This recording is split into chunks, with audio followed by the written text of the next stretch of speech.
Guys, what's going on? It's Tuesday night. It's 8 p.m. Eastern here in Jacksonville, Florida. That means it's time for Proper Royals Live. Thank you for joining the show tonight. We got Alain from Creme de la Clutch out of La Belle, Florida. If you're not familiar with him, man, the stuff he's kicking around is some pretty killer stuff. Even if you just watch one YouTube video, you'll be hooked on what he's working with. So we're going to learn more about what Creme de la Clutch Exotics has going on the show this week. So thanks for joining. It's been a really nice trajectory on YouTube of subscribers, and the community's growing and all that. So first I want to say thanks just in general for that. Second, if you haven't seen the show before, welcome. If you're a new subscriber, I hope that you'll stick around. We talk ball pythons and we keep it on topic. And when we're done with ball pythons and staying on topic, the show ends. It's not no 5-hour marathons here. I like those, but I'm not the guy for it. So my channel's called Proper Royals, and it's all about my family's journey from ball python hobby to ball python business. We share everything here. I keep it really transparent. I talk business, I talk marketing, I talk creative ideas, and I talk with other ball python breeders and enthusiasts here, which is why Alain from Creme de la Clutch is here tonight. What's going on in my world? I got my season's first hatchlings this week. That's pretty cool. Those of y'all that don't know me, you might not have heard, but back in end of January, early February, I negotiated to buy another breeder's whole collection. He had some cool stuff that I bought. One of the things he'd already paired was a banana enchi to an enchi. Not that exciting, but eggs are always exciting. Cutting eggs is always exciting. Seeing the mom, lay the eggs and all that. So got 5 healthy babies. She had laid 7 eggs. 2 had no veins. So out they went after about a week.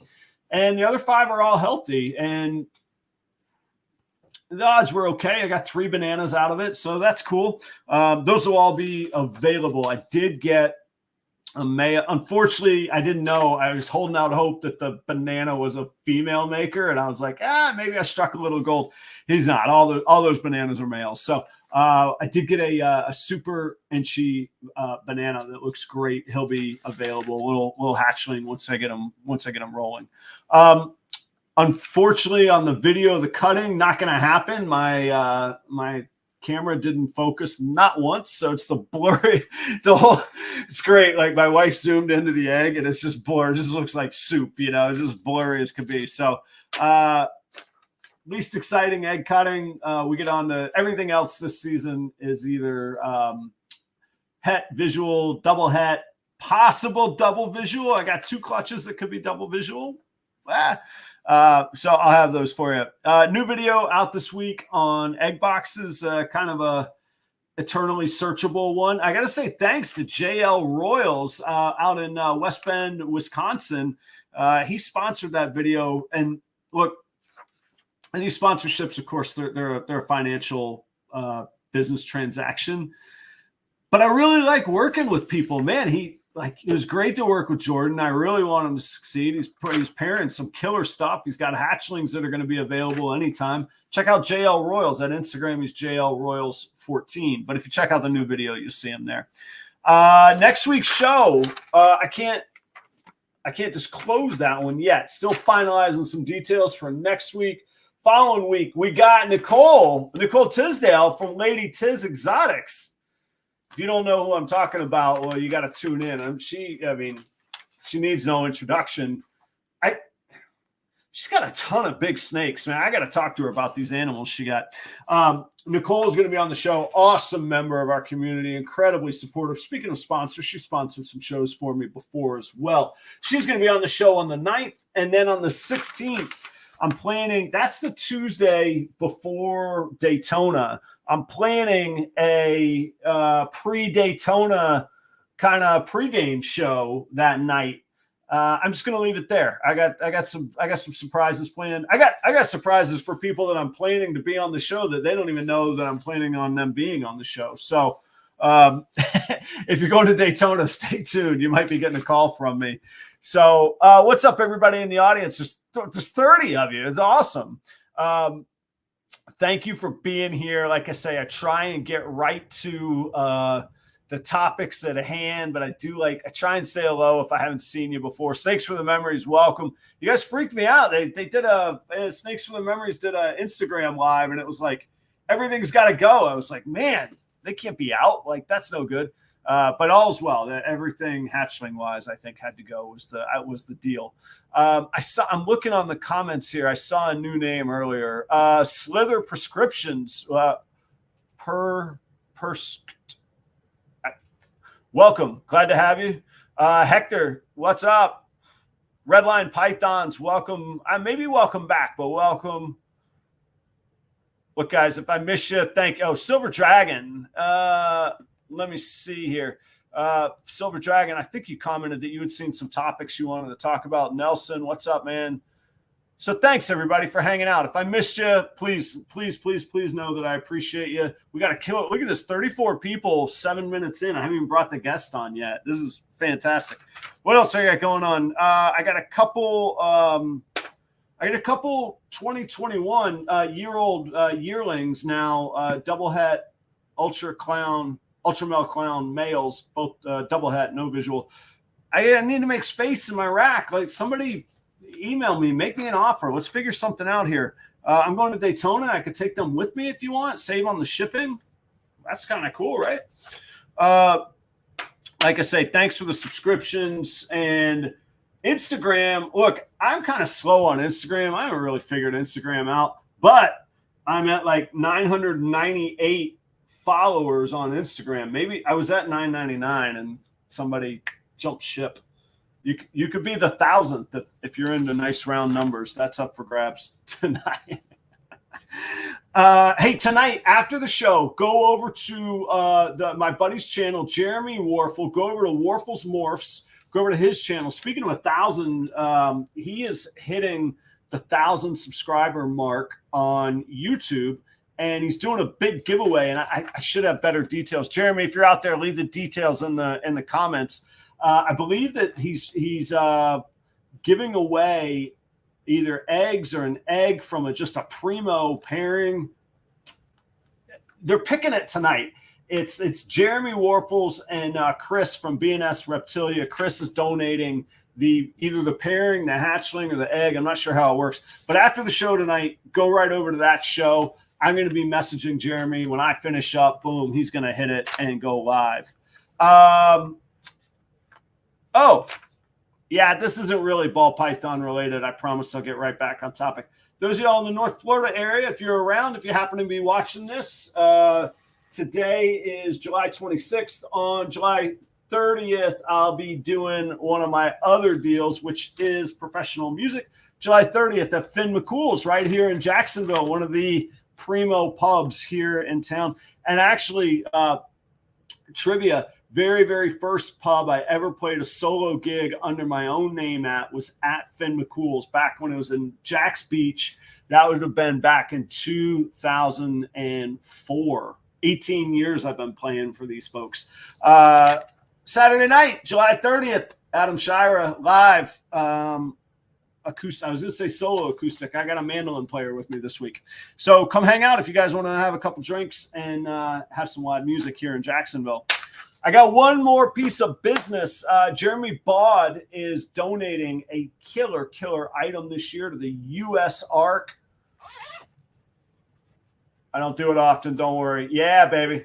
To the U.S. Ark auction at Daytona this year. I got a special tie to this project. I was really, how awkward is this? I'm trying to button my chef's coat and talk, do a show at the same time. All right, it's just getting zippered without the button. I was really honored to have Jeremy invite me in on this project. So I want to show you this, Jeremy. This is from Chris Eaton that's running a promo about the U.S. Ark auction and what Jeremy Baud has going for it. And after this, we're bringing on Alain from Creme de la Clutch. We're going to talk some snakes. Check out this cool thing. Of course, my mouse just disconnected too. Let's see here. There it is. Here we go.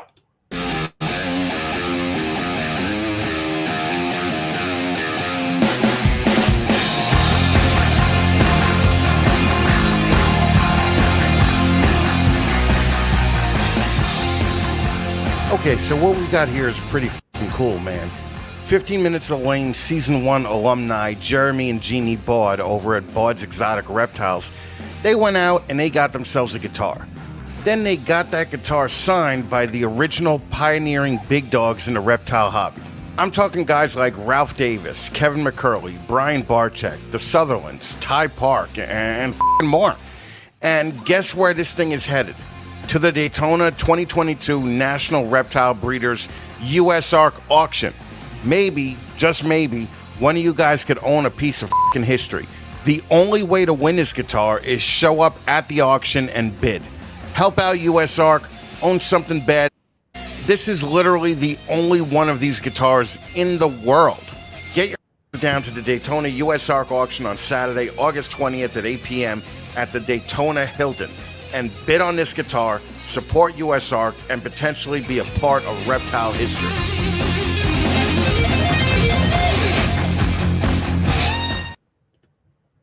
Guys, how cool, right? That's awesome that Jeremy put that together. It was awesome with Chris Eaton from Snakes and the Fat Man to hook up that promo. And I'll save you the long version. Maybe you have to come to Daytona, or maybe on the pre-Daytona show, I'll tell the long version. And but that guitar Jeremy got from me, and that's a very special custom guitar. I did all the work on it. Anyway.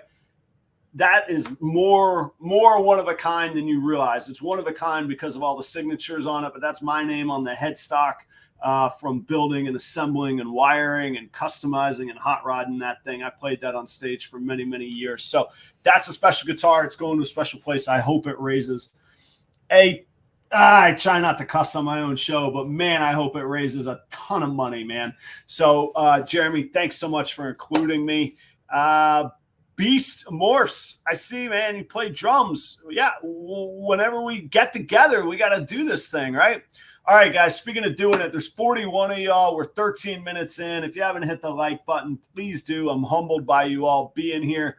I always promise that I'm going to keep it on content. So with all that being said, help me welcome for the first time ever to the Proper Royals stage, Alain from Creme de la Clutch Exotics. Man, I go through all that. My mouse is shot tonight. I got to click on it. I got to be able to click on his face. This is fantastic. This is what happens in real time. Here we go. Alain, right now. What's up, Alain? Hey, what's up, man? What's up, everyone? Thank you guys for coming. Man, thank you for being on the show, man. Everybody knows you in the community, huh? I'm surprised, man. I was hoping there'd be more than like a handful of people, so I'm humbled to have so many people come out and show support for us, man. It means a lot. You got 41 sets of eyes on you, plus everybody else in the future, you know? Yeah, I love it, man. I got to be honest with you. I've only been to shows here in Florida, and I'm not very big on social media, but whenever I meet somebody, even at a show, I like to spend time with people just talking about the animals, and because I've been in sales and retail and stuff like that my entire life, and I've got to a point where I just kind of got tired of talking to people and dealing with people and issues and all that. Yeah. But when it comes to reptiles, man, like I'm like a social butterfly all day with people. The guard just comes right down, man. I get it. You're speaking my language. I was restaurants, so I wear the chef coat, but I was in restaurants for 25 years, man, and I had a real opportunity in my life. So I'm not going to say COVID pushed me out, but it didn't hurt, man. Let me tell you, COVID sucked, but it didn't slow me down from leaving, put it that way. So, hey, tell us, if we don't know you, tell us about what you got going on. Give us like a brief history, give us some stats, scope of your operation, that kind of thing.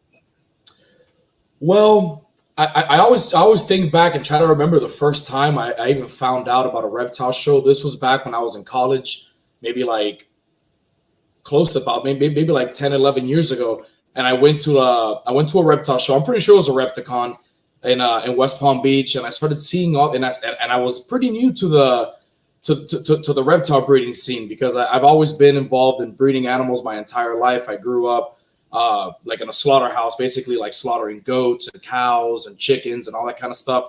Wow. And I've always had a love for animals. And when I found that there were actually people breeding snakes and lizards and all kinds of reptiles and actually were doing it at a large scale, it interested me a lot. And but never to the point where I said I want to do this full time. I always kept a few animals. My first 3 seasons, I think I only had like maybe 10 clutches total combined. Yeah. So I started off very slow and really wanted to get to know a lot about how the genetics worked, how breeding worked, because I've bred other animals my entire life, and I had some success, but it was always on a hobby scale. It was never it was never to profit or make money. So whenever I bought my first few animals and did my first pairing, I saw a highway for the first time ever created.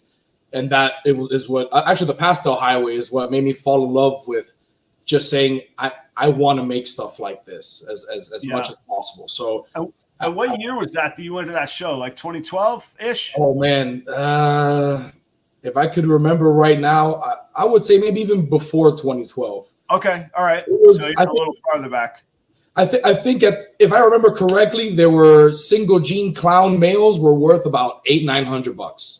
I'll always remember that. I went to a couple cases, and there weren't a lot of combos being made back then. Honestly, like I saw very few combos. There were a lot of single gene animals, and I said, "Wow, $1,000 for a snake. That's a lot of money." I remember the moment I saw somebody. I was like, I remember, and then this is me being a little bit of a snob, making fun of myself. I remember watching Chris Hardwick. I had just gotten like a banana pastel, just enjoying myself with a little ball python hobby. And I remember Chris Hardwick was talking on a video about ball pythons as an investment. And I remember going to myself, this guy doesn't even know what the word investment means. Investment means you make money on something. He's talking about a luxury that you just buy for kicks.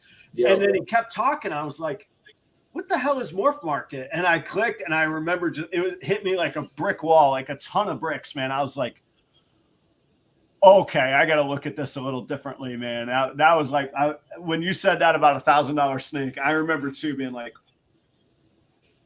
I had to take a deep breath. I was like, oh my gosh, this is crazy right here.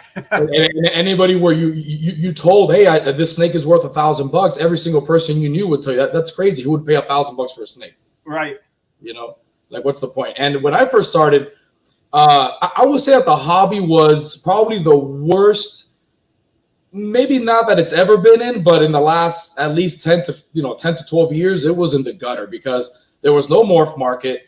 King snake was very hard to navigate, and they had the whole Facebook auctions going on. So then everybody had, a lot of people had nice animals, and you would see these $3,000, $4,000, $5,000 snakes being sold on a one-day auction for whatever it would sell for. And it was kind of killing the market a little bit. You would see $1,000, $1,500, $2,000 snakes selling for a fraction of what they were worth. And I know a lot of people, myself, I bought a few animals, from reputable people during that time because I believe that there just wasn't a marketplace. And the very next year, 2 years right after, you see morph market launched, and it was exactly what the industry needed at that point. It really was born out of necessity, I believe. I want to talk more later. One of the topics I put on our and audience for your sake and for Alan's sake, I just throw those topics together as like a guiding point. If we get to them, cool. If we don't, but unfortunately, I feel bad for the guests sometimes because I pretty much give them the thumbnail and I'm like, ta-da, here you go. Here's the show. But I'm curious that you bring it up because you're saying at that time the hobby was in kind of the worst shape it's been, but that also coincided with that Great Recession time frame. And I'm curious sort of where we're at, what people think of where we're at, and maybe where we're going right now. Maybe there's some lessons to be learned about that. So morph, I agree. I wish I had been there for like that time because morph market, I mean, looking back, like I said, I wasn't there at the time for it, but morph market had to have just changed the whole business, the whole game, the whole economy of it. Oh, absolutely. It changed everything. It basically, a lot of people say that it puts everybody on an equal playing field. I think what it really did was it gave people the opportunity to market themselves in one place instead of having to put their snakes like all over the place, like Craigslist, and then on King Snake, and then on Facebook, and then Facebook cracked down on the sales. So, excuse me. you couldn't even advertise your snakes for sale. You had to say, well, message me if you're willing to give this snake a bin where you're at, or message me if you want, you know. You had to do everything behind the scenes. Yeah, I feel like there had to have been like all these localized scenes versus one. Well, now probably worldwide, but even national or regional scene. I mean, because so take me through it. Like you buy one of these snakes on a gray market like Facebook, a little bit underground because you're having a message about it. Then what happened with shipping? I mean, could you be upfront with shipping then, or were we just winging it, going clandestine shipping as well? People were still doing like the ship your reptiles and all that, so they would just kind of square that away on their own. But the issue with Facebook was that it was easy to get scammed because a lot of people didn't know whether or not that person was legitimate. So there was a good page, the BOI, the Facebook, the FOI, feedback and inquiry page, and people would go on there. You can type somebody's name in, and if you were like a known scammer or somebody that sold 6 snakes, you'd show up, and more than likely someone could just search somebody's name there. But then even that page was, I think, was deleted at some point. Facebook even got rid of that page. Gotcha. So there was like a actual blacklist that was like, you could check out before you bid kind of thing. Yeah, and you could just write somebody's name, and people would just, you'd get. I mean, if somebody's name was either really well known for good or bad reasons, you'd type their name in 20 minutes you'd get like 100 comments of like, stay away, or go for it. Eyes closed, you could do business with them. That was like, I was telling, maybe it was my wife, but I was telling somebody like my freshman year of college. That would have been 98, 99, my freshman year. So I had, Florida had a scholarship at the time, the Bright Futures. So I had a full ride with Bright Futures, and then I had a private scholarship as well. Yep. So I was doubled up, and I had a job. So what I would do when I got my second scholarship check is I would just buy guitars. I wasn't into ball pythons. I was buying guitars. Oh, yeah. But I was doing it on eBay, and it was in those days, it was the same thing on eBay, man. You would send a paper check in the mail, hope in 4 weeks your guitar shows up. And eBay was so new, like there was a couple sellers with tens and hundreds of ratings, but really it was like 1 or 2 ratings here or there kind of thing. And there were people that would just have start BS accounts and then have their buddies give them a rating or 2 and then scamming people. And looking back on it, how in the world did we operate that way? And then I hear stories of I don't remember where I heard this second or third hand, but like breeders mailing books to each other that were hollowed out with a stack, a 10 grand stack inside the book kind of deal. And then you hope that the person said what? Yeah, that's crazy, man. Yeah. And that was, I started selling on eBay because I had a pawn shop before. I would say I had a pawn shop maybe 7 years ago that I operated for about 5 years, and I sold a lot on eBay, but it was easy, because you got all the electronic payments and the verifications and all that. It was hard to. That's when they invented, eBay invented PayPal. They were the company that started PayPal because of just what we're talking about. But in the pre-PayPal days, man, that was the Wild Wild West. Then that was crazy. Yeah, man. The best you could hope for was if you were a seller, you wanted a cashier's check. And if you were a buyer, you only wanted a personal check because you could cancel that if you got a bad feeling about it. The cashier's check, you couldn't. Yeah. And man, I don't know. It's amazing it got as successful as it did just because of that craziness. Anyhow, back to you. So how many breeders are you working with? What's your collection size as far as not for sale, holdbacks and breeders? What are you dealing with? I've always wanted to keep it small. So I'm maxed out. I'm picking up a new 7030 in Daytona next month, and I'm going to be at 90 adult females. 90 females. Okay, that's pretty solid, man. I don't know about most of the audience, but for me, 90 adult females is absolutely a target I want to get to. But I agree. I don't know that I would go bigger than that. No, the thing is that honestly, the way I look at it now is that I know all my females so well. I know them so well that I I don't have to write down so many things. Like, I write down when they lay. I might write down certain things, but honestly, I have so much. Like, I can keep track of everything in my mind because I'm very old school. I'll have a pen and a paper, and I keep everything in a notebook. I don't have any kind of. I don't like working Excel. I wanted to get Husbandry Pro, but I feel like I'm just not gonna keep up with it because I'm very like, yeah, I'll do that later, and then like 2 weeks will pass, and I won't write anything down. And you're right back to like sticky notes and all that. Yeah. I'm like that, and I keep a lot in my mind, so I know my females really well. I feel like certain projects you do need, like if you're in a double or triple head project, you can't just have 1 or 2 females. You got to have a nice little group of them. Yeah, because the odds are going to be against you most of the time. So right. You kind of have to have it that way. But I want to be able to say I can clean my entire collection, deep clean everybody, and go through it in 2 days. I don't want to be on that, 6 days a week, nonstop, morning to nighttime, because then you're gonna. I feel like, well, maybe not some people, because I know like someone like Garrick DeMeyer, that guy's a workhorse. That guy spends like 6 days a week, all day. Yeah. Him and one other guy, and all they do is like cleaning snakes, pictures, feeding. And he does frozen thaw. You got to be dedicated for that, because I wouldn't do that. I have about 25% of mine are on live, and then 75% frozen thawed.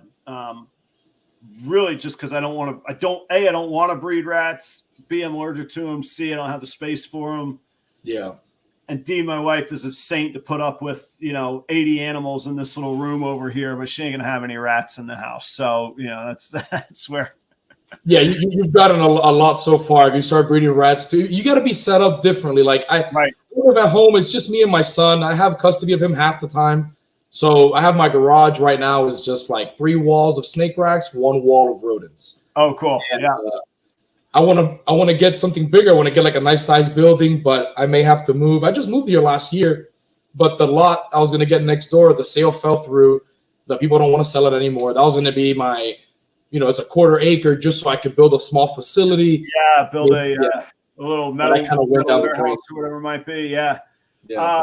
So tell it for myself included until about 24 hours ago. If people don't know where LaBelle is, LaBelle, Florida is man, you're in the swamp, man. You're out there in the Everglades, huh? Yeah, man. They have a festival here every year. It's called Swamp Cabbage. So you could just imagine. So I'm from Florida, but the past 10 years I lived in North Carolina, and I lived in the sticks in North Carolina. Man, would you call it swamp cabbage?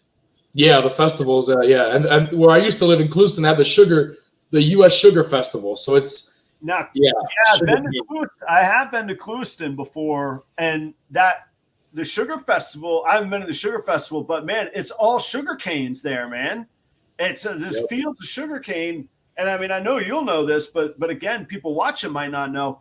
Do they still harvest it by setting it on fire? Yeah, they sure do. Yes, sir. You set the whole field on fire. There's smoke everywhere, and it blazes for days because the season for harvest is all the same time.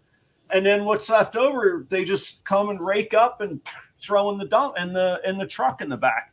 That's crazy. Yep. So I know a little bit that you spent some time in Miami. How'd you go from Miami to Everglades land, man? Like Clewiston is right around Okeechobee, and then LaBelle as well is on the west side. Yeah, I was born and raised in Miami. My parents both came here from Cuba in the 80s, and then I grew up in Miami, went to school down there, and then my father always had, my father, my grandfather, and my uncle, they always had different locations, but they would always have at least 10, 15, 20 acres of land, and they would always raise cattle and also hogs for slaughter. So what they would do is they would raise hogs all year, and then slaughter them at the end of the year for, Cuban Christmas is all the same. Everybody gets together for gifts, and then you big hog, right in the backyard, right? Yep, exactly. Yeah, man. And then the cattle were just, we would find out, they would just buy cattle at the auction. They had some cattle that were with them for a couple decades, and then they just got a good bull, and every year they'd take yearlings over to the auction and sell them. So they always did that. And then one day we're just driving back from an auction, Okeechobee. I'm sure do you know where Okeechobee is? Yeah. And they used to have it stopped now, I guess, after the owner's son had a vehicle accident and he passed away. I think their heart wasn't in it anymore, so they just stopped the auction altogether. But there was a big auction out there, and I mean, they would take horses, goats, cows, all that stuff, and we would always go to buy animals and bring them back down to Miami. So one day we're driving through Clewiston, and we see this little 2-story home right on the side of the road on a couple acres, and it's had a for sale sign on it. So my dad says, "Hey, let's stop and just get the number," because we lived in Miami in Hialeah, which is basically like, like kind of like, like east side of Hialeah. It's not like I wouldn't say it's a bad neighborhood, but it's not the prettiest neighborhood. It was safe, kids can ride their bike there all the time. Nothing really bad happens, but it's not the most like the most beautiful place in the world, So and there's not farms in Hialeah though either. No, You're not talking like Redlands or west of US 1 out there, man. Hialeah ain't no farms. No, nothing like that at all. I mean, years ago you would go to Miami Lakes and then there was some farmland in Miami Lakes, but that's so. I mean, it's been probably 30 years since there hasn't been a farm in that area. Yeah, I lived in Homestead immediately after Andrew hit. Man, we actually moved there because Andrew hit. My mom's husband was a general contractor, and he was like, "That's where we're going right now." Like, we lived in a torn out condo with a tarp over us while we figured out how to make ends meet, man. And but what's crazy down there, especially where Kike is from, there in Homestead. Like I say, you get west of US 1, man. There's a ton of farmland out there. I couldn't believe it. Like 10 minutes one way, you're in Miami proper, and 10 minutes the other way, just fields like I wouldn't have believed would be in Dade County, man. I'm not even leaving the county. I was surprised about that. And again, those in the audience, like Florida's coasts are really urbanized and populated, and of course Orlando is. But otherwise, man, there's a lot of farming and agriculture in rural areas, and you're definitely in one around Okeechobee, man. It's wide open down there. Yeah, so this whole area is like that. Because basically around Lake Okeechobee, you have you have Belglade, you have Clewiston, you have like LaBelle, Moorhaven. I would say Moorhaven's one of the smallest ones. There's one traffic light.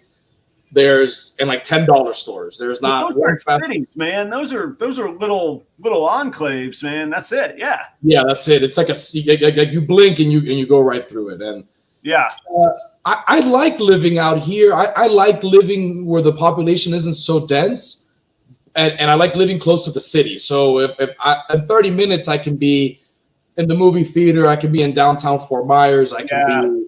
I say, where do you ship out of? Getting back to snakes a little bit. Living in LaBelle, where do you ship out of? You go to Fort Myers to ship? Yeah, I got to go to Fort Myers. The hub is maybe like 50 minutes from me. 15 or 50?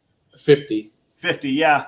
Yeah, when I was living in North Carolina, I had to drive to Asheville to ship and to pick up, and it was an hour each way. It was only 26 miles, but through the mountains and the windy roads and the snow and all that. So, well, let's come back to the animals, man. Like, I get lost getting to know people. I love that stuff, but it being a ball python show and all, what's kind of your focus on what you're working on, or what's your philosophy when you're picking genes and you're building your own collection? Like, what's your kind of focus been, and what are you excited about these days? The first combo I fell in love with was the pastel highway. So the first thing I wanted to do was just make a bunch of highway combos in the beginning. And I said, let me get all these yellow belly combo females. And then I purchased a gravel / yellow belly. It was when those gravel / yellow bellies were a dime a dozen, and you could pick one up and it was 50% chance whether or not it was a gravel or yellow belly. Yeah. So I took a chance because at that time a gravel was about $1,000. Yellow belly was like $50, and a gravel / yellow belly was like $150. So I said, but now how long back was this when you started getting serious about what you're going to breed and what you're going to go after? This was the year before my first year breeding. I would say this was like a good 7 to 8 years ago, maybe like 8 years all ago. right. So you okay, got it. All right. So I basically got that gravel / yellow belly, bred them to a few females and made some combos, but my whole thing was when I really got serious with it, I had the pawn shop business, and I started really, because I mean, pawn shops make good money. No matter, people always say, yeah, pawn shop is a good. It's like a cash. One of those recession-proof deals, man. Yeah, it really is. But the type of person that I am, man, I it's just not for me. It's gotta be soul sucking, right? Yeah, dude, it literally just would drain the life out of me. Yeah, I bet. I love finding angles. I love being an entrepreneur. I love taking an opportunity that presents itself. And I was like, man, I should get into pawn shops. And same thing you're talking about. I was like, I don't know. Just don't know that I could do it, man. For me, anyhow, that's all. Just to give you a quick story, man, one of the worst things, I mean, I have a lot of stories from being, I only regret not putting up a camera and doing like a whole show. Like I could have had like a legit like Netflix show from this place. It was yeah. Like you probably have better stories than a kitchen staff stories, man. Like that, yeah, in a pawn shop. Man, I had this one guy that came in, and we became good friends. He would come in. He was ex-military. He came in like a few times just to sell me some little random things. He's like, look, I'm working with this guy out of Fort Myers. He's buying containers of overstock merchandise from like Lowe's and Walmart, and I already knew about that business. I wanted to get into it. I just didn't have the storage for it. And he would bring me stuff, and I was buying it from him like at a really good discount. So I said, man, just bring me all. I'm talking about Nest thermostats, Bluetooth headphones, Beats, like really good stuff. Like the cameras from I think Nest as well, one of those companies. Ring, yeah, that's the Ring cameras. Oh my God, like so many. Sometimes he would come and bring me 10 of them, like 10 Ring cameras that were $300 retail, and he's like, I just want $100 a piece for them. And I was like, of course, like, yeah, I'm not even gonna haggle, because I hate haggling with people. Like the other day, you had a show where you said, if the price is right, I just give the people the money for it. Like, I'm with you. I mean, if the price isn't right, I'll ask. But in general, like, pay the man. But yeah, but you can't have a pawn shop and not want to haggle sometimes. Yeah, and then guess what? I'm over here making friends with the guy. We're talking about Game of Thrones. Every time he comes by, he's letting me know that he's on his medication because he has all kinds of PTSD from the military. And then one day, I mean, he's bringing me stuff and he seems like the most normal guy in the world. And then one day he calls me and says, my sister had an accident back home in like in Kansas or something like that. I need $100 to go see her because she died and I need to go bury her. And I was like, man, that's crazy. Here, just take it. And then it's just started to snowball from there. Then he ended up bringing up that his mom was sick. His mom ends up passing away. Long story short, I end up, giving the guy some extra money. The guy disappears on me, but I know where he lives because of the ID. I show up and his parents are there, and I meet his mom, and I'm like, wow. I was like, hey, look, I'm looking for, I forget his name. I'm like, hey, healthy. I go, you look really good for having died like a month ago. And she's like, what are you talking? And then the guy comes out and he's like, please, man, don't do this in front of my parents. And I'm like, what do you want me to do? Like, I'm just like, there's a lot going on. I'm just trying to like wrap this. So the parents tell me the guy used to have very serious addiction issues after the military. Yeah. He ended up, I guess, falling with the wrong people, doing the wrong thing. I just haven't realized how this guy was able to steal all this stuff. He was bringing me so much stolen merchandise. So he was just lifting it all and bringing it to you, but he told you the container story, huh? Yeah, the container story, but and some of the and I just said I can't, because after that guy, a few other people, it was just too much. So I said, you know what? No more pawn shop. And it was crazy because I was making well over $100,000 a year pure profit. I had months where I just had enough interest coming in from my loans to just pay for everything. Yeah, just the juice, huh? Yeah. Yeah, it's hard to walk away from that, but my health was starting to honestly deteriorate at that point. I was starting to feel real sick. I was starting to get I even had so much stress one day that I ended up getting what is it called? It's like this thing that you get like a bunch of bumps, and then it could end up like messing up your eye. Like I got something on my face that ended up being like a big stressor.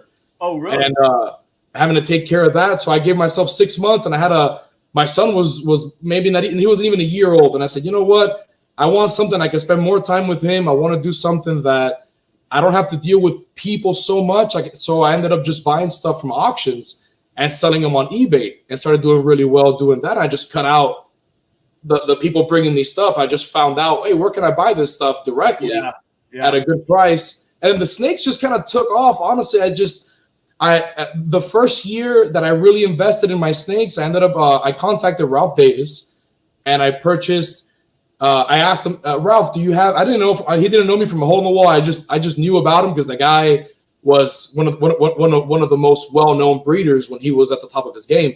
Right. And I saw he made some blackhead clowns.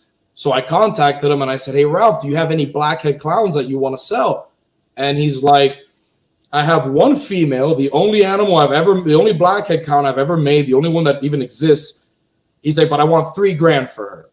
And back then, I mean, now it's not a lot of money for like a blackhead clown, but back then, she was already about 1.5 years old, about 1,200 grams. And I said, wow, $3,000 for a snake. I was like, that's a lot of money for a snake. But you know what? I was like, you know what? What am I gonna do? Scared money doesn't make any money. So I went. I bought that female, and I didn't even haggle him. I said, okay, where do I send? Can you give me like 6 weeks to pay her off? I'll send you $1,000 right now, and like $500 every 2 weeks or something like that. And he's like, sure. So I paid him off, and I guess like he was like, man, this guy didn't even haggle me, and so he tells me, I have 3 other clown females if you're interested in buying them. They're just normal clowns, but they're proven breeders. They were all over 2,000 grams. He's like, I'll give them to you for $1,000 a piece if you want them. And I was like, I'll take them. And then after I paid them off, he's like, I have 2 Enchi clowns, proven breeders as well. He's like, man, I like this guy. Let's keep it going. Yeah. He just saw that I wasn't wasting his time, and I was I try to be very cordial, and I hate somebody messaging me and saying, is it available? It's like, dude, at least say good morning. How are you? It's not that hard to interested in it. Yeah, assume it's available. Yeah, like anybody watching, like please assume it's available. And like you say, be polite, or if you're not going to be polite, get down to business. Like, but yeah, oh man. Yeah, I tell people, if you're going to send me one message without saying anything, just ask me where do I send the money. Besides that, like talk to me, because I talk to people. Even they're going to buy a $300 snake, I'll still ask them, hey, do you have an enclosure for it? Is it your first snake? What else do you have? Anybody, even if you're buying a cheap snake, like I just want to have a conversation with somebody. Yeah. And the connections are good. Plus, like, I think people are selling themselves short. Your example with Ralph Davis is perfect. If you take the time to build a relationship with somebody, whether you get a deal or not, you're going to get better opportunities. You're going to get first opportunities. They're going to talk to you first. You're going to get the inside scoop on what's up. You're going to get better care, better tools to succeed with. Like, take a moment and build the relationships, in my opinion. I certainly with snakes, but honestly, I think in any business, it's worth doing that.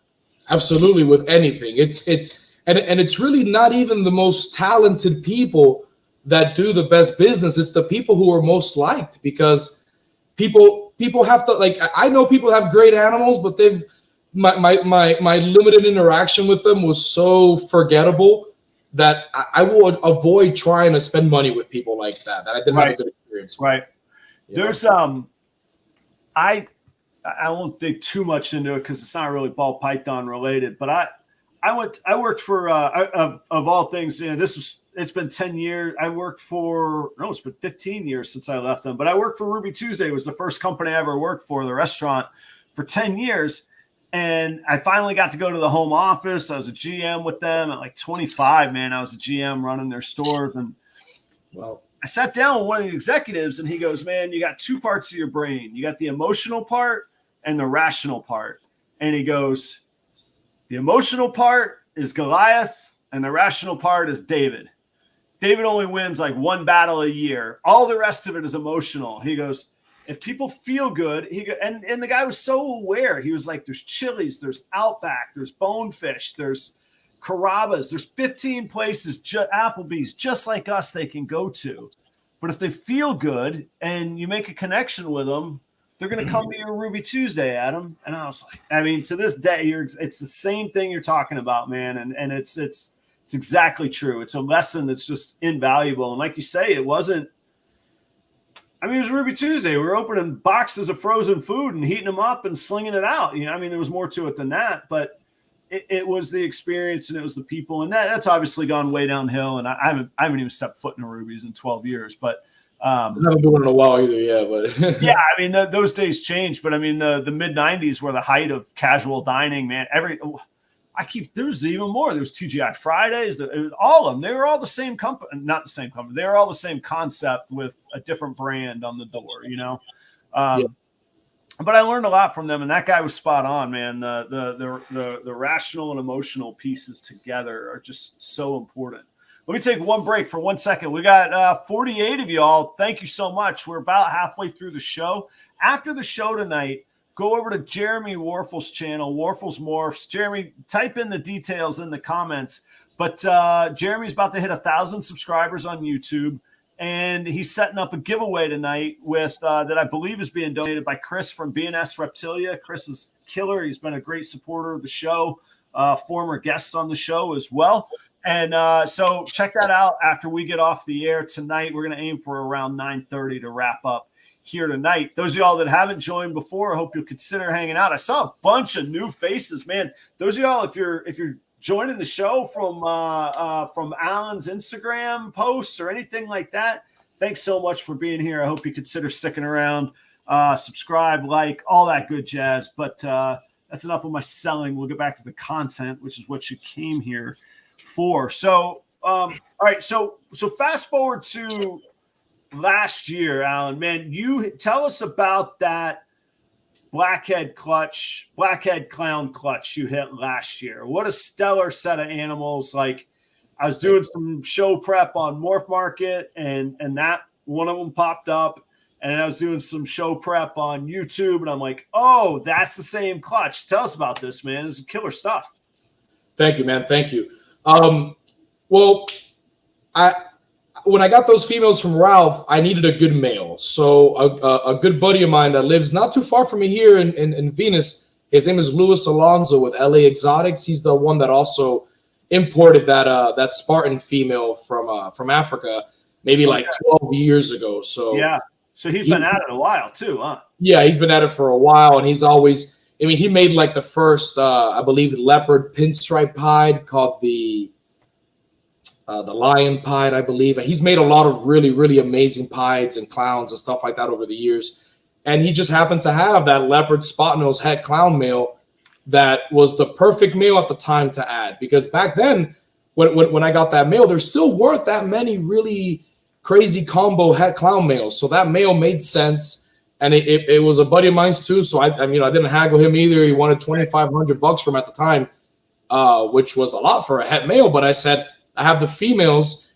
That's a plug and play male. So I grabbed that male, bred him to those girls, made a bunch of really beautiful visual stuff, everything from like Enchi spot nose clowns to blackhead leopard clowns to just a combination of all that stuff. So I had a lot of animals that I was able to sell for over $1,000, which kind of gave me that, because whenever you start a new business, you want to have that the proof of concept down, because that's what really gets you. Yeah, that really gets you to invest. You say that. I talk like this year is my like proof of concept year. Like, it's a lot to go throwing around 3,000 on an animal. And yeah, it's a business. On the other hand, it's still real money. Like, I'm still at the stage of my life. I'm trying to bring that money in. I'm not trying to pay money out, And so, but you're exactly right about the proof of concept. So, all right. So, and I'm sorry, did you say he's over in Venice? Where's he at? Yeah, he's over in Venice. He actually lives right down the street from Greg Graziani. Oh, okay, cool. Yeah, he lives right there. And when he told me Greg lived down from him, I was like, dude, I want to meet Greg. So he told Greg, I went over there, and Greg is an awesome guy too. And we were feeding alligators and stuff, and it was really cool. So, and I think Greg has like a whole park there now where you can go and I think it's Gator. Jeremy, Jeremy Bod, what's that called? Gatorland, alligator, Gator. Anyhow, Jeremy took the guitar over to Greg as well. Yeah, he's got a really great place over there, and his girlfriend has she's a horticulturist too, so she has a ton of plants and she knows all about that. So I have to go visit. I haven't been there in a couple of years, but I think now it's like I gotta do like a Southwest tour, man, between Iguanaland, you're in LaBelle, Lewis there in Venice, and then Greg, and then obviously Jeremy Bod's over in St. Pete, and then Steve Casino right there in where's it, Brooksville, just north of Tampa, man. Yeah.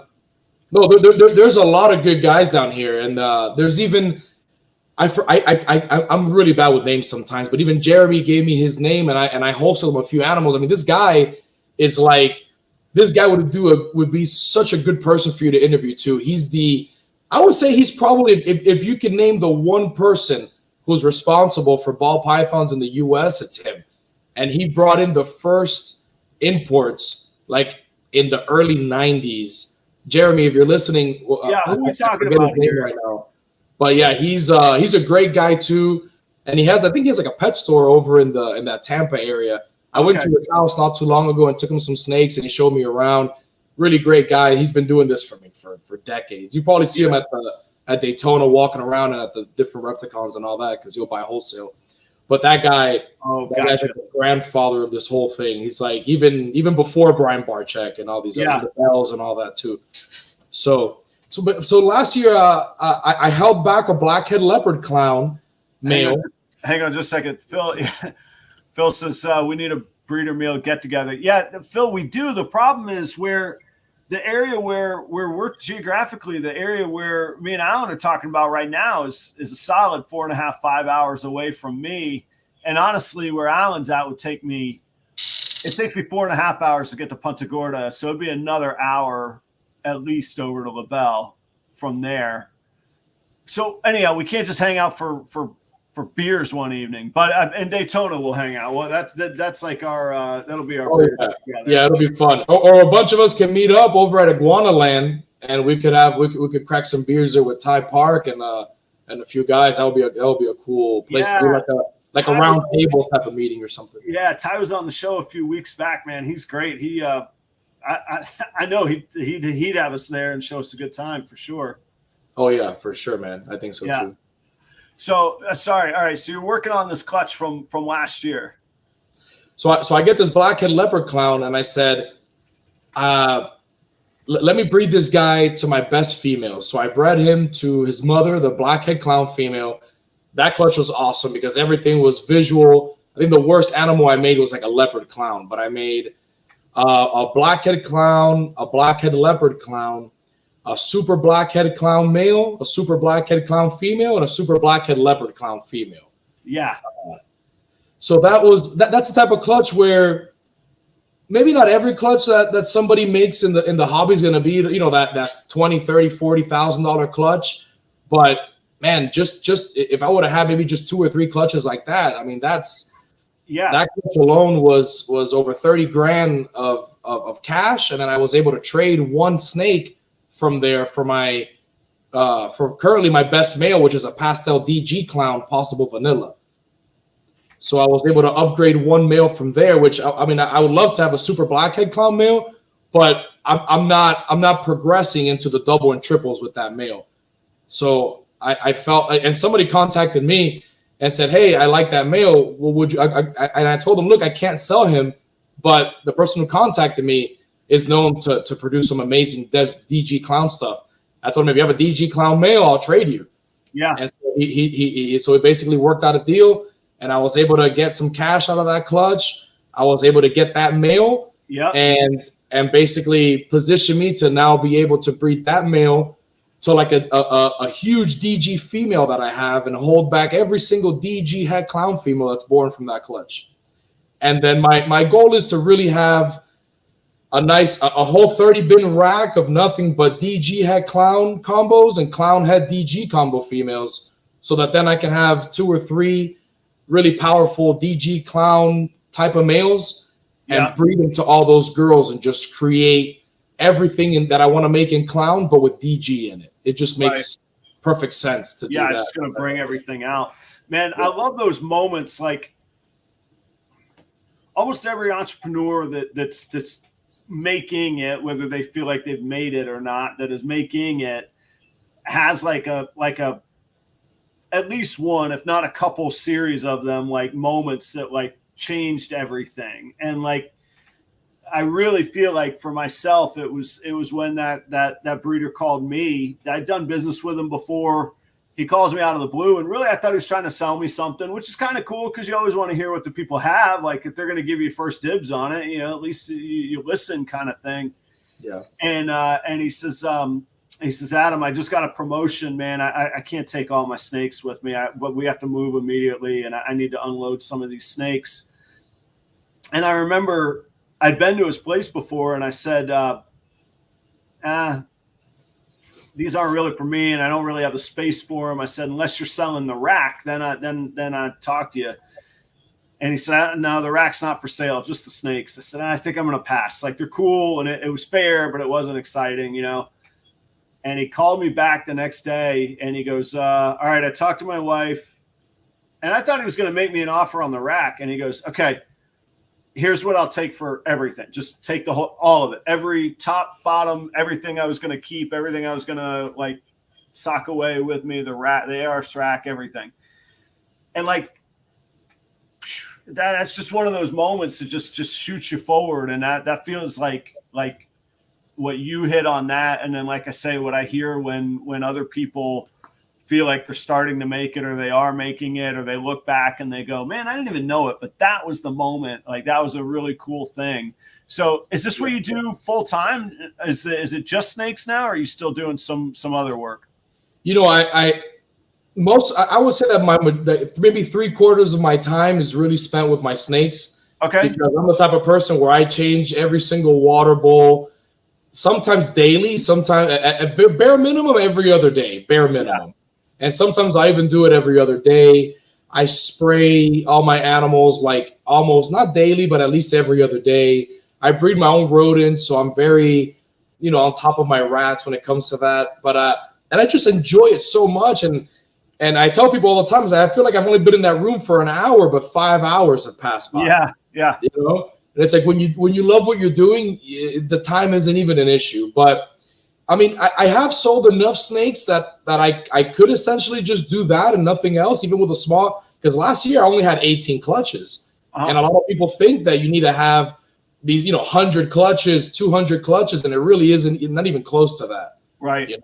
You just have to have some solid clutches. And you're always going to have cheaper stuff, but if you're shooting for really good combos, the cheaper stuff you sell, but you only need like maybe a couple dozen really nice, like $2,000, $3,000, $4,000 snakes, and you're making $100,000 a year. If for some people, $100,000 is like a dream come true. For some people, $100,000 is like I'm barely paying like my bills. I have 3 kids and my mortgage is $3,000. So it just depends. It's different for everybody. I was going to tell you that too, or comment on that. Like a lot of people will ask me like, what's your number, Adam, where you could like quit work? And I'm like, well, you got to have some context with it. First, you got to look at cost of living. Second, I'm married and I have a son, but my house is nearly paid off. My mortgage is next to nothing. I have no car payments. My savings, man, one of the really great things about being a workaholic, like I have been for the past 25 years, I haven't spent anything, man. It's all gone into the bank. So like my needs are fairly low. Yeah. Your point about $100,000, like I wouldn't do anything else if I had $100,000 of gross revenue from snakes coming in, and I would be filthy rich in my mind and my happiness level and all of that kind of thing. So, but it's something that I think about a lot. And even I was thinking about when you said it, because I think, I'm assuming that you don't have a 7-car garage that you're doing your snake project. And I'm assuming you have a regular sized garage. Yeah, it's a little 2-car garage. And I mean, I'm maxed out, so I really couldn't do anything else with it, but it's enough to, if you work at it efficiently enough, it's you don't need anything else, honestly. I feel like for me, what I do is I try and weigh value versus snake or versus space versus time. So if I could shorten the time to reach something, I probably want to buy it. If I have something worth more than what's in the rack right now, that one probably has to go and drive revenue to buy other things. And then I look at being efficient with my own time. Cause like you say, I mean, the dream might be to work our butts off on snakes all the time, but it's nice to have a beer sometimes, or go out of town, or have a date night out, or, you know, time with your boy and that kind of thing. So yeah, I mean, those are, you know, would be fantastic. So I still have quite a bit of inventory from the pawn shop. So my thing was when I actually sold my store, but the guy didn't want any inventory. He just wanted to buy the infrastructure. And he made a big. Did he buy the business too, or not, or just the building? No, he only. I just rented the building. So what all he bought from me were my display cases. I had about 8 display cases with bulletproof glass all around it. I had 2 safes, two T15 rated safes, and he just gave me $15,000 for me to walk away. I left all the shelving, all the cases, the safes, and I told him. Right now, whenever I was selling it to him, there was $80,000 in loans, which I built up from the ground up. Yeah. And I told him, look, this is. I showed him all the math. I said, this is what the $80,000 in loans is. What makes your business, like, right? People paying interest on this stuff, the principal, the people that default on their loans, like all this kind of stuff is what. So he said, I don't want any loans. I just want to buy. You're making a mistake. So what did he do? He had me liquidate all the loans. I gave people like 5 months to pay everything off, take everything out. And I really didn't, I really tried not to keep anybody's stuff. So I worked with everybody to get their stuff out. He bought the business. He couldn't get the loans over $20,000 in the first 8 months. He had to close. So now that my old pawn shop, which was a great business, is now going to be like a clothing store because he just couldn't make it work. He ran his own pawn shop in there, but didn't want any of your inventory or any of your loans? He didn't want any. And I told him, look, you don't have to buy my inventory, but you need these loans. This is what's making you profitable from day one. That's the whole point of the pawn shop, man. Yeah. All the guitars and crap is just to get the loans. So I have like half a dozen guitars. I have like 2 rooms in my house right now where I have. You got to shoot me some pictures of some guitars, man. And I have some really nice. I have like a nice red and pearl white Gretsch. It's beautiful, man. Yeah? Yeah, I think you would like that thing. Yeah, I think I would like it, man. Those of y'all that don't know, if you want to see a sexy guitar, Google an old Gretsch, man. Now, it depends what model it is. They got junky stuff now. Nowadays, I'll bring it out if you want to see it in a second so you can see it. It's beautiful, man. Like, it's the type of guitar where, like, I'm like, man, I don't even want to play. I mean, I don't know how to play, but I was like, this is the type of guitar where you can hang on the wall, and it's just gorgeous. Well, you need to look at my inventory of snakes and see if there's something that interests you, because that Gretsch might be very interesting to me, man. Maybe, man, maybe we could work something out. Will asked 100K gross or net. 100K net would be even better. But yeah, 100 gross would get me. 100 gross would get me to where I raised snakes and played music, and that is it. Boom. And that's it. That's it. That's all I would do. So that for me, like I said, I'm the one guy, and it fits my life where I'm at, physically in my life, financially, everything else.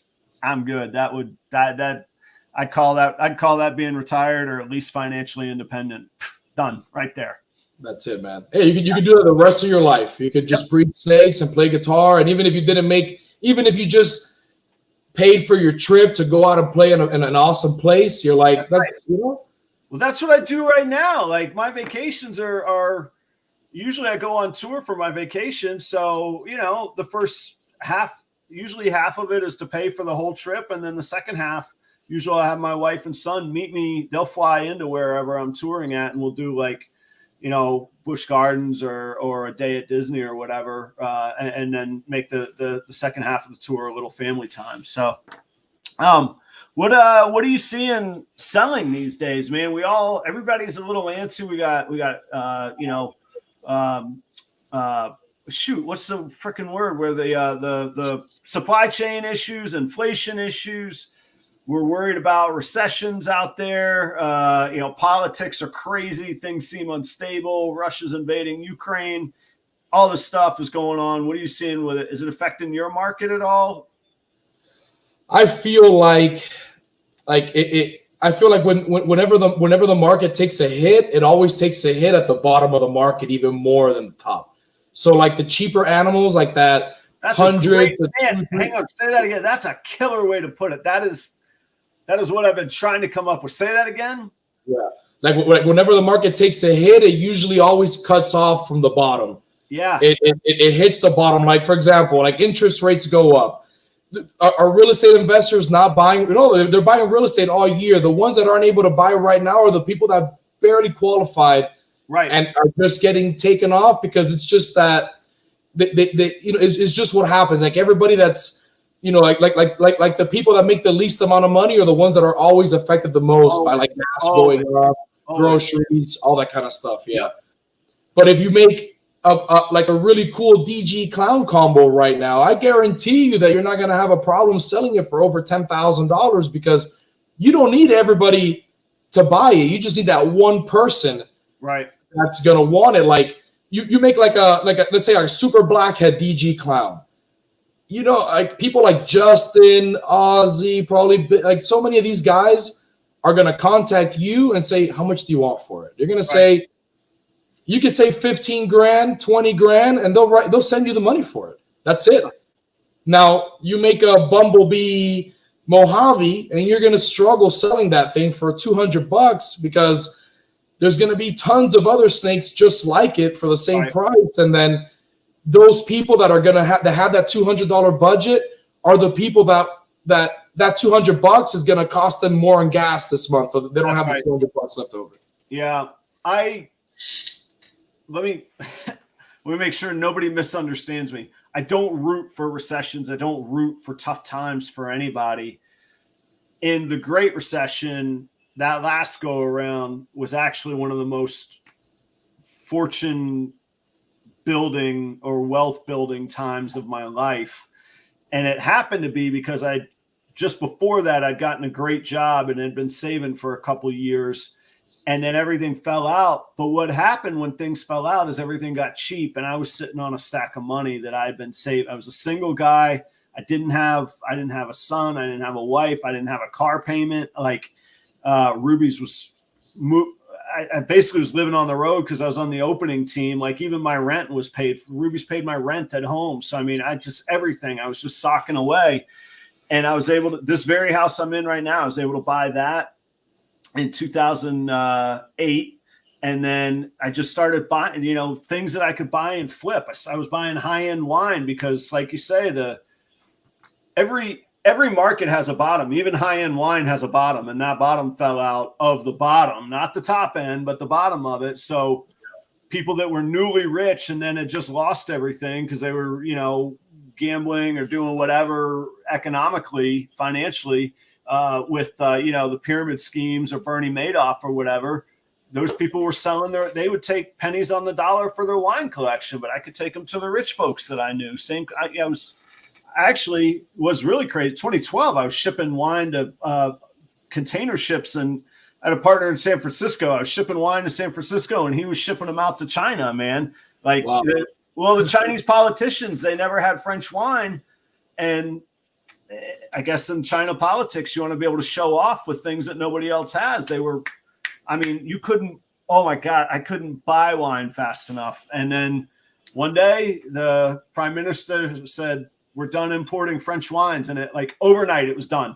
I had so much high-end wine that I was sitting on but the thing, I bring all that up because I feel like maybe it's just coincidence. I feel like I'm starting already to see people really slashing prices, like chasing prices to the bottom, which means a buying opportunity if you have cash, if you have a long-term vision.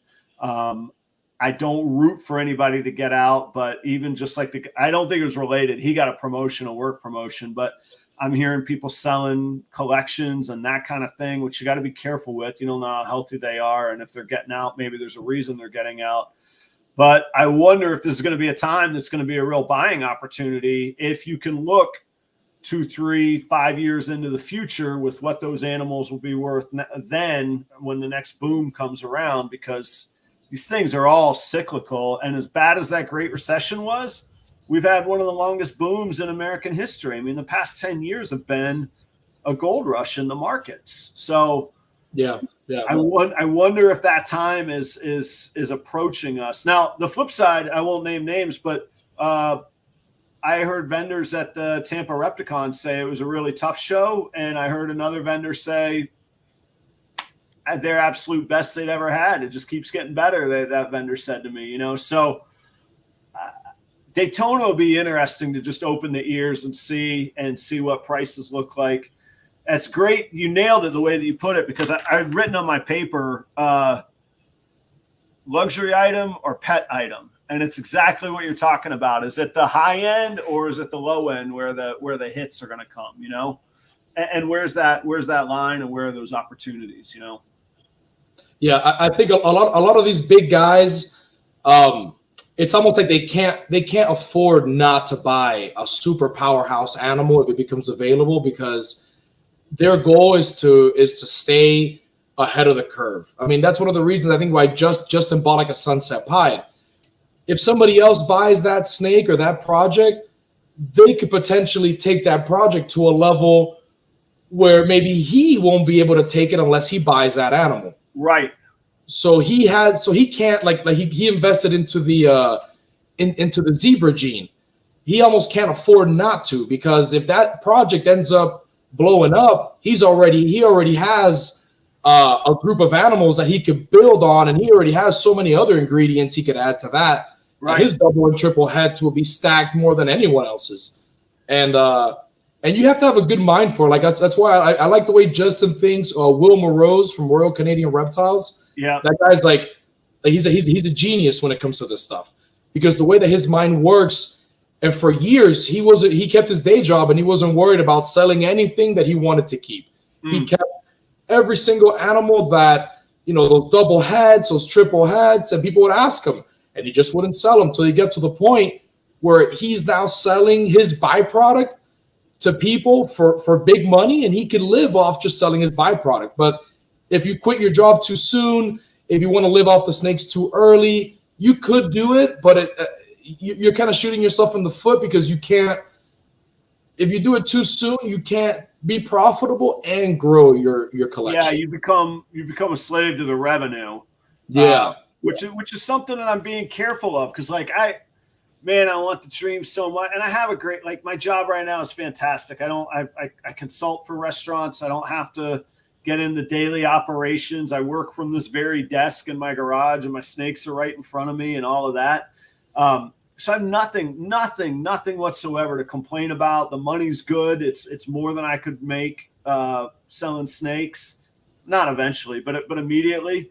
But man, I get so much where I'm trying to chase it, but I got to be careful not to be a slave to the revenue, to put that revenue in front of the future long-term goals. How long do you wait till you flip that switch though? Like when do you know? Because you can endlessly make that argument, right? Yeah, you could honestly either keep holding stuff back and almost like never flip the switch, or you could flip the switch too soon. Have you listened to Sean Bradley's old Bullshit podcast? No. I would, if you want to learn a little bit about like the old history, I've probably listened to that guy's podcast like every episode of in the last 5 years. Probably 3 times. Like every time I feel like I got caught up on somebody's podcast, and I even go back and watch your old videos that before I even knew that you had a podcast. I'll go back and I think I've almost, if I haven't watched all of them, I've watched pretty much almost all your interviews already. And I'll watch like Justin stuff. When I first got started, I learned how to assist feed through Justin. I learned and this was just all videos. I didn't really have a mentor or anything, so everything that I learned was on YouTube and going to shows and stuff like that. But it was mainly just YouTube education. I'm also getting into real estate in the last maybe the last 6 months or so. I started getting into real estate, listening to Bigger Pockets podcasts on YouTube and learning about house hacking and the Burr method, which is buy, rehab, refinance, rent, repeat, all that kind of stuff. And it's just giving me a whole good foundation about real estate that you really almost can't learn anywhere else unless you grew up with your dad doing deals or something like that. There's not a lot of people out there that are willing to teach you how to make money, but YouTube is a free university, which is I think that you're doing great, because this podcast, before you know it, you can get to a point where it could be a substantial revenue that you get every month. That's almost like just on autopilot. You just have to keep doing your videos, but when your subscribers are high enough and your watch hours and you'll get income coming in. And I think it happens not because people try to get to like 100,000 subscribers, but you just do the right things that just get you there. Yeah, you know? You're passionate about it, and you get. I mean, I had no idea that YouTube could be profit. Sorry, I stopped because I gotta jump back on something in a minute. I had no idea that YouTube could be profitable outside of like ad revenue, which is squat. And anybody that's dreaming of the day they get rich on ad revenue, like for anybody wondering, an amazing day for me is about $3 a day. That like a huge month is $100 a month on ad revenue. And I got to say thank you to Phil earlier. Phil, I didn't get a chance to thank you. That was I appreciate the super chat. That will feed some rats feed some ball pythons some rats this week. But no, you're exactly right. There have been a few sponsorships I've turned down because I don't like. What does it make sense to sponsor a tech company on a ball python? Like this doesn't make any sense. It doesn't align with the audience. But yeah, there are huge. I can already see how those opportunities are, and I can already see outside of. I mean, between ad revenue, sponsorships, and then hopefully, eventually, hopefully, brand deal kind of thing. But there's a huge opportunity there. We were talking about with real estate, though. That goes exactly back to what I was saying. That really was the thing that I had the aha moment of. Oh, wait a minute. When things go down, that's when the opportunity to buy goes way up. And for me, it was real estate. Like I said, I bought this house in 2008, thinking that the recession was done or we were through the hard part of it. And then the next 3 years was just even worse. And I couldn't sell the house because the market was so low. I would have lost money doing it. And I didn't have 30 grand in those days to lose. And so I did exactly what you're talking about. I rented it out. I moved in with my girlfriend, who's now my wife. We rented this out. I got a promotion. I was like, well, should I sell it or keep the house in Florida? I was like, it's making money. Why in the world would I sell it? 14 years later, here I am living back in it after I was able to sell the house in North Carolina through a few more of these little small cycles. We didn't go into any recessions along the way, but there were dips along the way. And I'm sure that people were rolling their eyes at like, what does Adam mean? He could just stop working for X amount. Well, like I say, it's my personal financial situation is good, but real estate's been a big part of it. Man, rental units, I am like, it's the first time in 14 years I haven't had a rental unit, and I'm all antsy, right? I'm like, I call my buddy, he's my real estate buddy. I'm like, dude, we need to go buy. He's like, wait 7 months, man. Wait till after the first of the year. I was like, okay. The thing is that people don't understand that the 08 recession was caused because of bad real estate. A lot of people think that real estate was affected by the recession, but the recession was actually caused by all those variable rate mortgages that shot up with it, and people just couldn't afford the houses, fake income taxes. All they did was saw the payment at the time that they signed, and they said, oh, I can afford that. And they didn't realize the adjustable rate part of it it bankrupted people overnight, man. And people have heard me before because I shy away from the mindset, I'm careful because the fact is you do have to spend some money to make some money. Yeah. When I see people just blindly spending and they haven't checked out their business, they haven't checked out any cash flow models, they haven't figured out, man, how long can I sustain Can I sustain this until it's going to make me money? And they're just saying to themselves, well, I got to spend money to make money. And then suddenly they're 5 figures in debt. And then another bill comes due. And it hurts my soul because I see it, like you say, man, the people that can handle it the least are the ones that get hit the hardest when that stuff happens. And that breaks my heart, man. And that just comes from me being that 15-year-old dishwasher 25 years ago, that I didn't have anything. There's a reason I was working so young in a restaurant. I didn't have anything. So anyhow, just be careful with your money, guys. Like do a little bit of planning. Don't just use got to spend money to make money as an excuse to go buy a $4,000 or $5,000 combo. You know, you pretty much have to almost like, I don't want to say you have to earn that, but you have to get to a point where you're already, where that's just a key to your puzzle. That's almost like you've been growing little by little, you've been amassing stuff, and you're like, okay, this move is gonna put me in another position. Not, I'm just starting off now, so let me take all my disposable, you know, because some people will buy money, will spend money on snakes. That's why, I mean, honestly, like I love Chris Eaton's channel because he hates talking about, which is hilarious, because he doesn't want to talk about snakes. He just wants to talk about, you know. He's been a good guy to. I have to absolutely clarify. He's been a good guy to me. I don't get his show. I don't get it. I just listen because I love when he talks crap. He's just like, people get $2,000 in their income tax check and they go buy an orange ghost. You know, he's a white trash orange ghost combo, and then they have their washing machine sitting on bricks in front of their house. So it's like priority stuff. It's like, if you don't have 3 months of income saved, don't start spending your money on snakes. Like, you can't do that. Yeah. You have to have. It's like, I used to be in financial services like years ago. When I was in my early 20s, I'm life insurance, variable annuity, and Series 6 license. So I know about mutual funds. Like, I'm licensed. Like, I used to basically explain it to people, teachers, cops. I even retired my old teacher, which Bosa probably had him as a teacher too, because me and Bosa went to high school together. Oh, so, really? Okay, cool. Yeah. And I had a teacher. He was a teacher for 30 years. He had no idea he had like close to $500,000 in his FRS, which is the Florida retirement system. And I you put it away and you forget about it and you let time do its thing. Yeah. Well, it was 2008 and the stock market was in the toilet. So we took $418,000 and invested it into some mutual funds. Oh, and that in 2008? Yeah. Woo! That grew to over $600,000 in less than 12 months.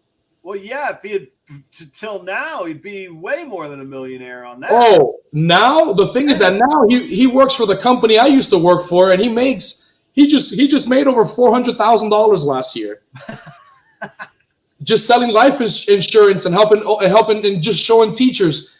At 55 years old, I had a student of mine that came and talked to me about this FRS, and look at my entire story, what I did. Everybody just looks at him and says, I want to work with you, because honestly, like, his story is so legit that you got to be an idiot not to work with the guy, you know? I worked so after Ruby Tuesday, I left there. I got hired at the PGA Tour, and then I got cherry picked by, and I don't say this to brag, just for context. I got cherry picked by a billionaire to run his private mountain. This guy, his father bought a mountain and made a private club. You can Google it. It's called Linville Ridge in North Carolina. And I worked there, and like, we had a helicopter pad, people come and go, all this kind of stuff. And then we got these new members one day, and like the lady asked me, she was like, are there good places to square dance around? I was like, we got a Wimbledon champion that's our tennis coach. That's true. A Wimbledon doubles champion was our tennis coach. I'm like, oh.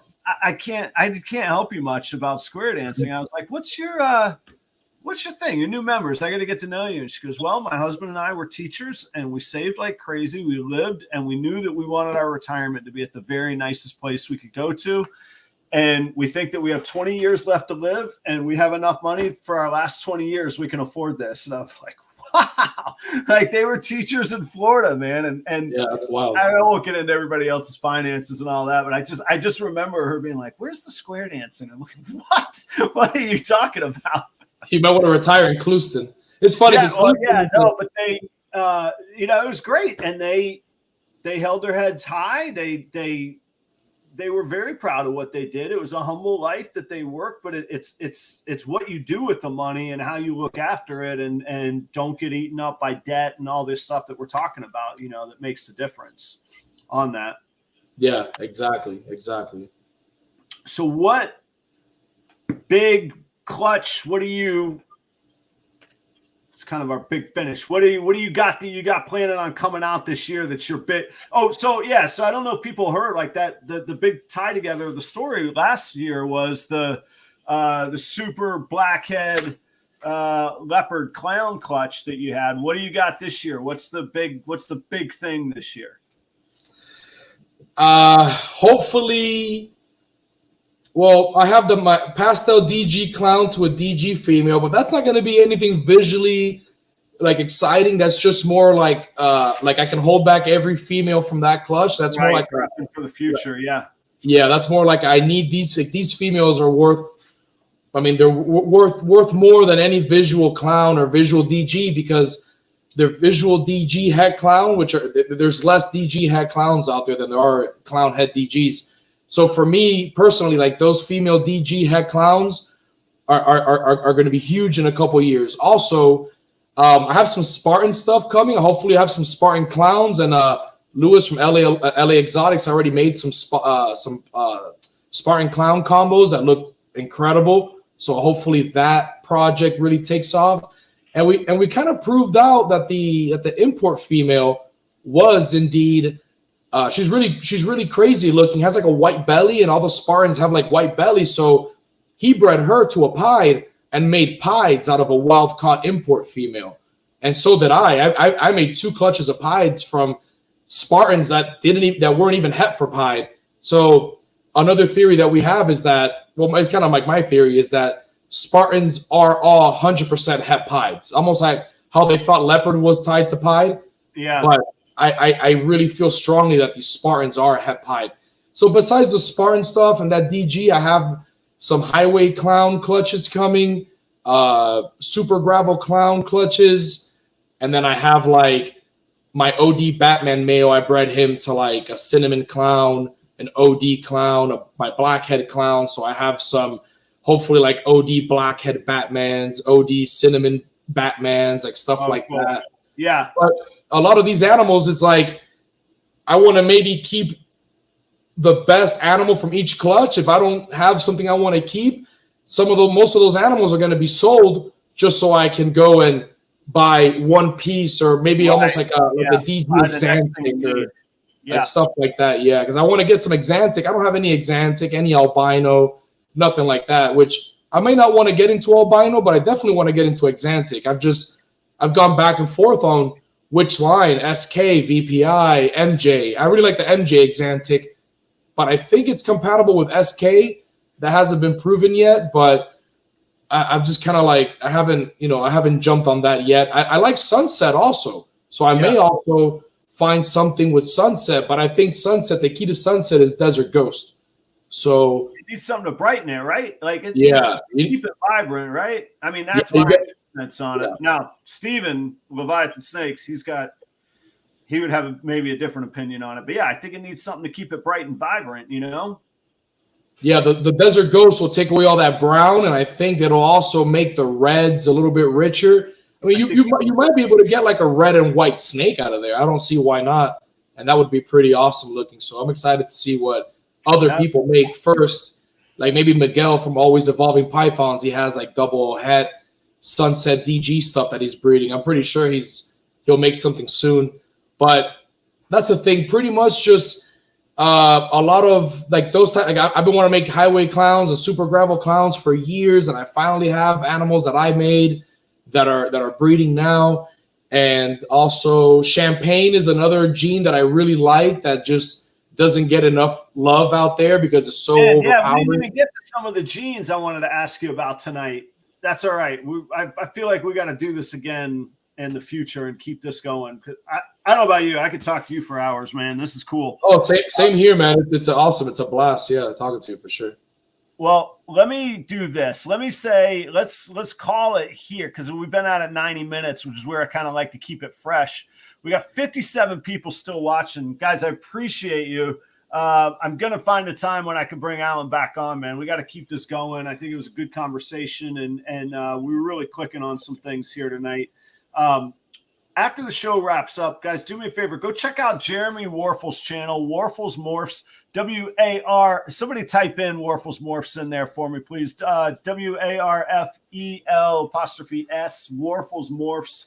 He's been a great friend of the show, and he's about to hit 1,000 subscribers. A big time for him, and he's got a cool giveaway for some, I think, some eggs from a killer pairing. Speaking of those things, thank you all for joining. There's a ton of new faces out there tonight, and I really, really appreciate y'all. Good to see everybody coming back so much. 57, like we were averaged above 50 tonight. Like I've hit in the 50s before, but averaging in the mid 50s is pretty killer.